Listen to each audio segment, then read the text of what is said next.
केजरीवाल और आम आदमी पार्टी पर एक नया आरोप लग गया। ईडी को केजरीवाल के घर से कुछ ऐसे पेपर मिले हैं जिसमें ईडी के अधिकारियों के नाम लिखे हुए थे। इन पेपर्स में ईडी के अधिकारियों के नाम, उनका पता, फैमिली डिटेल की जानकारी लिखी हुई थी। इसके अलावा दावा है कि इसमें ईडी के अधिकारियों के संपत्ति का ब्यौरा था और आरोप लग रहा है कि क्या केजरीवाल ईडी के अधिकारियों की जासूसी करवा रहे थे। क्या ये दस्तावेज केजरीवाल के घर में क्या कर रहे थे? दिल्ली की राउज एवेन्यू कोर्ट में केजरीवाल के पक्ष को मजबूत करने के लिए वकीलों की फौज तक उतार दी गई। बॉस, केजरीवाल के पक्ष में क्या क्या दलीलें रखी गई जिसके बावजूद उन्हें झटका लगा और उन्हें ईडी की रिमांड में भेज दिया गया, जरा वो भी सुनिए। यह इतिहास में पहली बार हुआ है कि किसी सिटिंग सीएम को गिरफ्तार किया गया है। यह केजरीवाल के वकील कह रहे हैं, अरे बॉस तो इस्तीफा तो न दिलाइए, आप इस्तीफा नहीं दे रहे, कुर्सी से चिपके हुए हैं, इसमें ईडी क्या करेगी? फिर उन्होंने कहा कि ऐसा पहली बार हुआ कि किसी पार्टी के 4 नेता गिरफ्तार हो गए। तो बॉस ये कोई नियम है कि एक घर से जो है वो एक ही आदमी क्रिकेट खेलने आएगा, 2 भाई नहीं खेल सकते, जिसने किया वो जेल जाएगा? केजरीवाल को गिरफ्तार करने की कोई जरूरत नहीं थी, ये उनकी तरफ से कहा गया। जांच में शामिल अब तक 50% लोगों ने केजरीवाल का नाम नहीं लिया, यानी मान रहे हैं कि 50% ने नाम लिया। 82% लोगों ने केजरीवाल के साथ किसी डीलिंग का जिक्र नहीं किया, मान रहे हैं 18% ने केजरीवाल के साथ डीलिंग की बात की है। केजरीवाल की तरफ से पेश अभिषेक मनु सिंघवी ने सरकारी गवाह बने लोगों की विश्वसनीयता पर ही सवाल खड़े कर, लेकिन ये दलीलें कोर्ट में नहीं चली और केजरीवाल को कह दिया गया कि जाइए ईडी के सवालों के जवाब दीजिए। पीएमएलए कोर्ट में पेशी से पहले अरविंद केजरीवाल ने सुप्रीम कोर्ट का भी दरवाजा खटखटाया, लेकिन वहां तो अलग खेला हुआ। वहां इनके वकील ने ही अर्जी अचानक वापस ले ली। दरअसल कल रात को ही आम आदमी पार्टी सुप्रीम कोर्ट पहुंची थी, रात में ही सुनवाई की मांग कर रही थी, लेकिन रात में सुनवाई के लिए सुप्रीम कोर्ट नहीं माना। आज सुबह 10:30 बजे केजरीवाल के वकील सुप्रीम कोर्ट पहुंचे। वहां चीफ जस्टिस ऑफ इंडिया से कहा कि भाई आप तुरंत सुन लीजिए। तो चीफ जस्टिस ने कहा कि आप जस्टिस खन्ना के पास चले जाइए, वहां आपकी सुनवाई हो जाएगी। इसके बाद केजरीवाल के वकील जस्टिस खन्ना के पास गए। जस्टिस खन्ना ने बताया कि 3 जजेस की बेंच इस मामले की सुनवाई करेगी। इसके बाद तुरंत ही केजरीवाल के वकील ने अपनी अपील वापस लेने की बात कही और कहा कि हम लोअर कोर्ट जा रहे हैं, बाद में सुप्रीम कोर्ट आएंगे। इसके बाद केजरीवाल के वकील तुरंत राउज एवेन्यू कोर्ट पहुंच गए, जहां पर केजरीवाल की ईडी रिमांड पर सुनवाई हुई। कुल 3 वकील केजरीवाल की तरफ से राउज एवेन्यू कोर्ट में पेश हुए। अब सवाल यह भी उठ रहा है कि अभिषेक मनु सिंघवी जैसे बड़े वकील, उनको जब बेंच का निर्माण हो गया तब समझ में आया कि नहीं, पहले हमको राउज एवेन्यू कोर्ट जाना चाहिए। ईडी ने अरविंद केजरीवाल को prevention of money laundering act यानी पीएमएलए के तहत गिरफ्तार किया है। इस कानून के तहत गिरफ्तारी में बेल मिलना बहुत मुश्किल होता है, इसलिए कई लोग कह रहे हैं कि अब केजरीवाल लंबा अंदर गए, क्योंकि पीएमएलए के सेक्शन 45 के मुताबिक जो मनी लॉन्ड्रिंग का आरोपी होता है उसे केवल 2 शर्तों पर बेल मिल सकती है। पहली नजर में यह लगना चाहिए कि आरोपी मनी लॉन्ड्रिंग में शामिल नहीं है। दूसरा, अगर बेल दे दिया जाता है तो आरोपी कोई अपराध नहीं करेगा। ये दोनों ही शर्तें इस वक्त केजरीवाल के खिलाफ जारी हैं, क्योंकि पहली नजर में ईडी ने कह दिया कि केजरीवाल पूरे घोटाले के मास्टरमाइंड हैं, और क्योंकि केजरीवाल एक प्रभावशाली व्यक्ति हैं, मुख्यमंत्री हैं, वो सबूतों के साथ छेड़छाड़ कर सकते हैं, इसलिए बेल की दूसरी शर्त भी उनके खिलाफ जाती है। भाई यही कह के तो मनीष सिसोदिया को बेल नहीं मिल रही, ये प्रभावशाली आदमी है, तो केजरीवाल को कैसे मिल जाएगी? इसलिए कई लोग दावा कर रहे हैं कि केजरीवाल अब गए अंदर। अरविंद केजरीवाल ईडी की गिरफ्त में, लेकिन वो अभी भी अपने पद पर बने हुए हैं, इस्तीफा नहीं दे रहे। इसके खिलाफ दिल्ली हाईकोर्ट में एक पीआईएल डाली गई है, जिसमें मांग की गई है कि अरविंद केजरीवाल को सीएम के पद से कोर्ट हटा दे। आप सोचिए क्या नौबत आ गई है कि ये खुद कुर्सी नहीं छोड़ रहे हैं, कोर्ट से कहा जा रहा है कि इनको हटा दीजिए। याचिका में कहा गया है कि केंद्र सरकार, दिल्ली के एलजी और प्रधान सचिव से यह पूछा जाना चाहिए कि किस अधिकार से केजरीवाल सीएम बने हुए। आम आदमी पार्टी कह रही है कि केजरीवाल जेल से ही सरकार चला ले। बाप रे बाप, एकदम घिना दी है बॉस। अब ये जेल से सरकार चलाएंगे, बाकी कैदी देखेगा क्या बोलेगा कि जेल से सरकार चल रही, लेकिन क्या वो जेल से सरकार चला सकते हैं? यह भी देखना होगा कि जेल का मैनुअल क्या कहता है। जेल मैनुअल के हिसाब से अपराधियों या आरोपियों को क्या क्या सुविधा मिलती है, यह भी सुनिए। वकील और परिवार से मिलने की इजाजत तो मिलती है, वकालतनामे में सिग्नेचर करने की इजाजत होती है, धार्मिक गतिविधियां करने की इजाजत होती है। जेल मैनुअल के रूल नंबर 1349 में यह कहीं नहीं लिखा कि किसी आरोपी को लगातार फोन कॉल, मीटिंग और अपने काम से जुड़े दस्तावेज साइन करने के लिए इजाजत दी जाती है। तो ना फोन रिसीव कर पाइएगा, ना कैबिनेट की बैठक कर पाइएगा, ना रोज अधिकारियों से मिल पाइएगा, ना मीटिंग कर पाइएगा, ना साइन कर पाइएगा। खाली जेल में अपना मन में खुश रहिएगा कि हम ही सीएम हैं, काम कुछ नहीं होगा। लेकिन कुछ पुराने ब्यूरोक्रेट्स का यह भी कहना है कि जेल से सरकार चलाने पर कोई संवैधानिक रोक नहीं है। सीएम को जेल के अंदर कुछ एक्स्ट्रा सुविधा दी जा सकती है, जैसे फोन कॉल करना और डॉक्यूमेंट साइन करना, लेकिन यह भी रेगुलर तो नहीं हो पाएगा। इसके लिए भी उन्हें कोर्ट से मंजूरी लेनी होगी। अगर उन्हें जेल में रहकर कैबिनेट की मीटिंग करनी है तो इसके लिए इजाजत कोर्ट से लेनी होगी। यह एक बहुत लंबी प्रक्रिया है, क्योंकि हर छोटे से छोटे काम के लिए केजरीवाल को कोर्ट से परमिशन लेनी होगी, फिर जेल प्रशासन उसकी चेकिंग करेगा, तब जाकर कोई काम हो पाएगा। तो ऐसे दिल्ली चलेगी। मुख्यमंत्री की कुर्सी नहीं छोड़ेंगे, सारा काम अटक जाएगा, दिल्ली की पब्लिक ऐसे ही हटा देगी। केजरीवाल जेल से ही सरकार चलाएंगे, अगर ये सोच के बैठे हैं तो इसमें जो प्रैक्टिकल इशू है उसके बारे में तो हमने आपको बता दिया। लेकिन इससे भी बड़ा संकट केजरीवाल के ऊपर है। केजरीवाल अगर जेल से सरकार चलाते हैं, इस्तीफा नहीं देते हैं, तो उनकी दिल्ली की सरकार भी गिर सकती है, क्योंकि अगर वो जेल से सरकार चलाएंगे तो दिल्ली सरकार पर failure of constitutional machinery in state का बड़ा आरोप लग सकता है। आसान भाषा में कहें तो राज्य में संवैधानिक मशीनरी के फेल हो जाने का आरोप लगेगा। यह दलील आर्टिकल 239 AB के तहत राष्ट्रपति शासन लगाने के लिए इस्तेमाल की जा सकती है। दिल्ली पूर्ण राज्य नहीं है, दिल्ली एक यूनियन टेरिटरी है। दिल्ली में एलजी के पास पावर होती है कि वो राष्ट्रपति से राज्य सरकार को बर्खास्त करने की सिफारिश कर सकते हैं। ऐसे में अगर एलजी को लगता है कि दिल्ली में ऐसी स्थिति आ गई है कि वहां प्रशासन ठीक तरह से काम नहीं कर पा रहा, तो वो राष्ट्रपति शासन के लिए राष्ट्रपति को रिक्वेस्ट कर सकते हैं। यानी अगर केजरीवाल कुर्सी नहीं छोड़ते हैं तो हो सकता है सरकार ही चली जाए। और इस वक्त एक और बड़ी खबर आ गई, केजरीवाल ने कह दिया है कि वो इस्तीफा नहीं देंगे। बहुत बड़ी खबर। अभी तक केजरीवाल के लोग कह रहे थे कि केजरीवाल इस्तीफा नहीं देंगे, अब केजरीवाल ने कह दिया है कि वो इस्तीफा नहीं देंगे, जेल से सरकार चलाएंगे।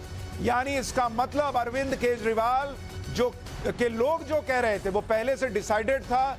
अरविंद केजरीवाल शायद पहले चर्चा कर चुके होंगे कि मैं जेल गया तो क्या होगा।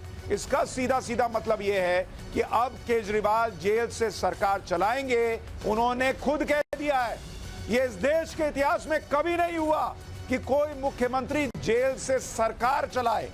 अरविंद केजरीवाल देश के पहले मुख्यमंत्री होने जा रहे हैं जो जेल से सरकार चलाएंगे। आप सोचिए क्या स्थिति बनेगी। और जो आदमी अन्ना आंदोलन के वक्त कहते थे कि इस कुर्सी में ही कुछ गड़बड़ है, जो बैठता है वो गड़बड़ा जाता है, आज लोग वो वीडियो वायरल कर रहे हैं। जो कहते थे कि ये कुर्सी जो है, हम कुर्सी के लिए राजनीति में नहीं आए हैं, आज उनसे कुर्सी ऐसी नहीं छोड़ी जा रही कि कह रहे हैं जेल से सरकार चलाएंगे। अद्भुत काम हो गया बॉस। हालांकि गिरफ्तारी के बाद भी अरविंद केजरीवाल कुर्सी छोड़ने को तैयार नहीं है, और ऐसा पहले कभी नहीं हुआ। जैसे ताजा मामला अगर आप देखिए, झारखंड के पूर्व सीएम हेमंत सोरेन का है लेटेस्ट मामला। जब ईडी ने उन्हें गिरफ्तार किया तो उससे ठीक पहले वो राजभवन गए, इस्तीफा दिया, उसके बाद अरेस्ट हुए।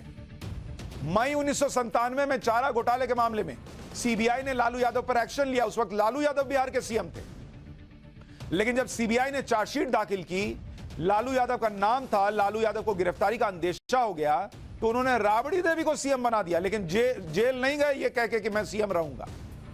इसी उदाहरण का हवाला देकर अब बीजेपी कह रही है कि बॉस अरविंद केजरीवाल जी इस्तीफा दीजिए। एक बार सुधांशु त्रिवेदी को सुनिए, फिर आपको बताऊंगा वो असल वजह जिसके डर से केजरीवाल कुर्सी नहीं छोड़ रहे। मंत्री श्री अरविंद केजरीवाल की गिरफ्तारी ने भारत की राजनीति में कई गहरे प्रश्न खड़े कर दिए। वह देश के इतिहास के पहले मुख्यमंत्री बने जिन्होंने गिरफ्तार होते समय भी सत्ता छोड़ना उचित नहीं समझा, अर्थात वो इस विषय में श्री लालू प्रसाद यादव के आगे निकल गए। दूसरा गंभीर प्रश्न यह खड़ा होता है कि वो पार्टी है जो कहती थी कि हम देश में एक नई राजनीति लाएंगे ईमानदारी की, और स्वघोषित कट्टर ईमानदार का असली किरदार यह है कि न्यायालय के द्वारा याचिका खारिज होने के बाद भी हम सत्ता नहीं छोड़ेंगे। ये उनका असली किरदार है। और तीसरा गहरा प्रश्न यह है, वो उस शराब घोटाले के आरोप में गिरफ्तार हुए हैं जो नीति दिल्ली सरकार ने 2 वर्ष पूर्व लागू की थी, और जांच गठित होते ही वह नीति विड्रॉ कर ली थी।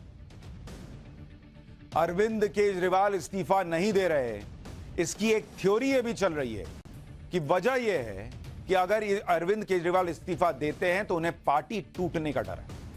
क्योंकि ऐसी सूरत में कि अगर केजरीवाल ने इस्तीफा दिया तो किसी को तो सीएम बनाना पड़ेगा, उत्तराधिकारी चुनना होगा। अब इसमें दिक्कत यह है कि आम आदमी पार्टी के 3 सीनियर नेता मनीष सिसोदिया, संजय सिंह और सत्येंद्र जैन ऑलरेडी जेल में। ऐसे में पुराने चेहरों में केजरीवाल के पास विकल्प कम है और किसी नए चेहरे को सीएम बनाएंगे तो पार्टी में बगावत हो सकती है। जैसे जब लालू यादव ने राबड़ी देवी को सीएम बनाया था तो पार्टी में फूट पड़ गई थी। इसी तरह हेमंत सोरेन को भी अपनी जगह किसी और को सीएम चुनने में पसीने छूट गए थे। शायद यह भी एक वजह हो सकती है कि अरविंद केजरीवाल इस्तीफा नहीं दे रहे, वो घबराए हुए हैं कि इस्तीफा दिया तो पता चला पार्टी ही चली गई। केजरीवाल की गिरफ्तारी पर उनकी पत्नी सुनीता केजरीवाल की भी पहली प्रतिक्रिया आई। सुनीता केजरीवाल ने सोशल मीडिया पर दिल्ली वालों को संबोधित करते हुए लिखा कि आपके 3 बार चुने हुए मुख्यमंत्री को मोदी जी ने सत्ता के अहंकार में गिरफ्तार करवाया, सबको क्रश करने में लगे हैं। यह दिल्ली के लोगों के साथ धोखा है। आपके मुख्यमंत्री हमेशा आपके साथ खड़े रहे हैं, अंदर रहें बाहर रहें, उनका जीवन देश को समर्पित है। जनता जनार्दन है, सब जानती है। जिस तरह से सुनीता केजरीवाल एक्टिव हुई हैं, उससे कयास यही लगाए जा रहे हैं कि अगर केजरीवाल का जेल से सरकार चलाने का स्टंट काम नहीं आया और सरकार पर खतरा बन गया तो एक विकल्प हो सकता है कि सुनीता केजरीवाल को मुख्यमंत्री बना दिया जाए। लेकिन केजरीवाल जो कर रहे हैं वो ये करेंगे, किसी ने सोचा नहीं था जब वो पॉलिटिक्स में आए। पाठशाला में अब अगली क्लास, केजरीवाल की गिरफ्तारी पर कांग्रेस के डबल गेम का चैप्टर भी देखिए।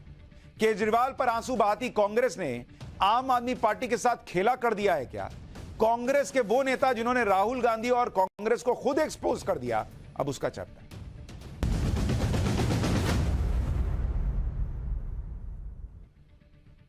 केजरीवाल की गिरफ्तारी के विरोध में वैसे तो विपक्ष के कई नेता और पार्टियां बोल रही हैं, लेकिन सबसे ज्यादा हैरानी कांग्रेस को सुनकर होती है। क्योंकि कांग्रेस जिस तरह से केजरीवाल का बचाव कर रही है, वही कांग्रेस केजरीवाल को लेकर पहले क्या कहती थी वो आज आपको सुनाऊंगा तो आपको शॉक लगेगा। अरविंद केजरीवाल इंडी गठबंधन के अहम सहयोगी हैं आज की डेट में, और केजरीवाल की गिरफ्तारी के बाद इंडी गठबंधन में सबसे पहले कांग्रेस ने विरोध की आवाज उठाई। कांग्रेस के सारे बड़े नेताओं ने सोशल मीडिया से लेकर हर जगह केजरीवाल की गिरफ्तारी का विरोध किया। राहुल गांधी, प्रियंका वाड्रा, शशि थरूर, मल्लिकार्जुन खड़गे, ऐसा लग रहा था कि केजरीवाल की गिरफ्तारी से लोग बहुत दुखी हैं। शायद कांग्रेस यह भूल गए कि यह वही केजरीवाल है जिन्होंने दिल्ली में कांग्रेस की जमीन पर अपना सियासी महल खड़ा किया। कांग्रेस यह भी भूल गई कि जिस शराब घोटाले में केजरीवाल गिरफ्तार हुए हैं, उसी घोटाले को लेकर कांग्रेस नेता बाकायदा प्रेस कॉन्फ्रेंस किया करते थे। कांग्रेस के उन नेताओं के बयान सुनाऊंगा जो राहुल गांधी और कांग्रेस की पोल खोल रहे हैं, लेकिन उससे पहले आपको दिखाता हूं कि कांग्रेस नेताओं ने केजरीवाल की गिरफ्तारी पर कैसे कैसे बयान दिए। कल जैसे ही ईडी ने केजरीवाल को गिरफ्तार किया तो राहुल गांधी ने सोशल मीडिया पर लिखा कि डरा हुआ तानाशाह एक मरा हुआ लोकतंत्र बनाना चाहता है। अब चुने हुए मुख्यमंत्रियों की गिरफ्तारी आम हो गई है, इंडिया इसका जवाब देगा। यानी यहां भी नरेंद्र मोदी को घेर लिए। तानाशाह आदमी होता है तो 9 समन भेजता है बॉस, पहले समन पर टांग देते। प्रियंका वाड्रा ने लिखा कि चुनाव के चलते दिल्ली के मुख्यमंत्री अरविंद केजरीवाल को इस तरह से टारगेट करना एकदम गलत और असंवैधानिक है। राजनीति का स्तर इस तरह से गिराना न प्रधानमंत्री को शोभा देता है न उनकी सरकार को। शशि थरूर ने लिखा कि दिल्ली के सीएम की गिरफ्तारी की खबर से स्तब्ध हूं। कांग्रेस के बैंक खातों पर उसको आर्थिक अपंग बनाती रोक के बाद ऐसा होना यह साफ करता है कि भारतीय लोकतंत्र को नष्ट किए जाने का सुनियोजित प्रयास चल रहा है।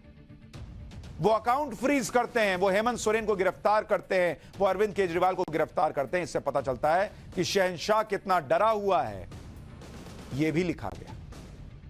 यानी कांग्रेस चौतरफा नरेंद्र मोदी पर हमलावर हो गई, यह दिखाते हुए कि वो केजरीवाल के साथ। यानी कांग्रेस नेता खुलकर केजरीवाल के समर्थन में दलीलें दे ना रहे हैं, गिरफ्तारी को गलत बता रहे हैं क्योंकि नरेंद्र मोदी को घेरना है।